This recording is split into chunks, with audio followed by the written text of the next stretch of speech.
საარჩევნო კანონმდებლობის დარღვევის მორიგის შემთხვევა ამჯერად საქმე ეხება ადგილობრივი თვითმმართველობის ოფიციალურ ვებგვერდებს, სადაც ან ქართული ოცნების დისკრედიტაცია ხდება, ან მმართველი პარტიის აქტიური აგიტაცია. ოფიციალურ ვებგვერდებზე ასევე ნახავთ ნაციონალური მოძრაობის მაჟორიტარების კანდიდატების ფოტოებს 5 ნომრიან მაისურებში. კანონდარღვევის ფაქტები ახალგაზრდა იურისტთა ასოციაციამ გამოავლინა, რაც მათი განცხადებით 2000 ლარიან ჯარიმას ითვალისწინებს. მას შემდეგ, რაც ვებგვერდების წინა საარჩევნო გამოყენებას სოციალურ ქსელებში გამოხმაურება მოხდა, რამდენიმე მუნიციპალიტეტის ოფიციალური ინტერნეტ გვერდი დაიბლოკა. მეოცნებების პროვოკაცია ქართული ოცნების საბჭოთა ნოსტალგია. ამ შინაარსის განცხადებები ახმეტის მუნიციპალიტეტის ოფიციალურ ვებგვერდზე გამოქვეყნდა. თუმცა მას შემდეგ, რაც თემამ სოციალურ ქსელებში დიდი დაინტერესება გამოიწვია, ვებგვერდზე შესვლა შეუძლებელი გახდა. სიმართლეს გეტყვით, საქმის ხუში არა ვარ, მე დილითადრე ვარ გამოსული სამსახურში ჩვეულებული და ისე რომ მე არც საიტი ვინახე ინტერნეტიც არ აქვს ამ შემთხვევაში. მე როგორც ვიცი, ჩვენი საიტი რეკონსტრუქციას განიცდის და დაახლოებით თვეზე მეტი არ მუშაობს. მე მაქვს ეს ინფორმაცია. სხვა კომენტარი მე არ მაქვს.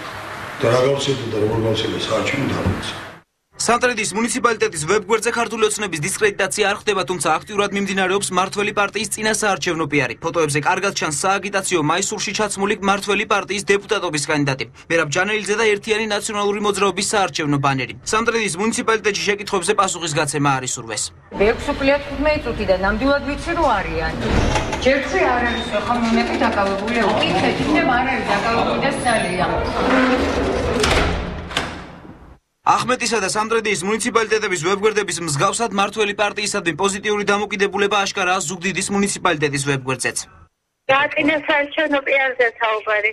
Ბოლოს ნიუსი როდის დავდა, განსაკუთრებით არდერს თვითმმართველობის ვებგვერდზე შეგიძლიათ ნახოთ.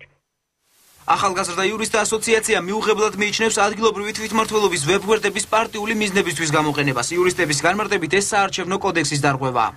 საიმ გამოავლინა 14 ადგილობრივი თვითმმართველობის ორგანოს ვებგვერდი, რომელსაც განთავსებული არის მასალა, რომელიც შესაძლოა ვთქვათ, რომ ემსახურება მმართველი პარტიის აგიტაციას.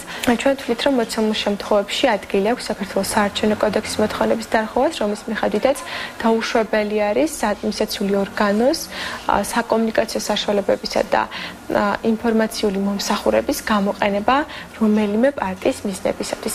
ახმეტის მუნიციპალიტეტის ოფიციალური ვებგვერდის მსგავსად დღის ბოლოსთვის სამტრედიის მუნიციპალიტეტის ოფიციალური გვერდიც დაიბლოკა.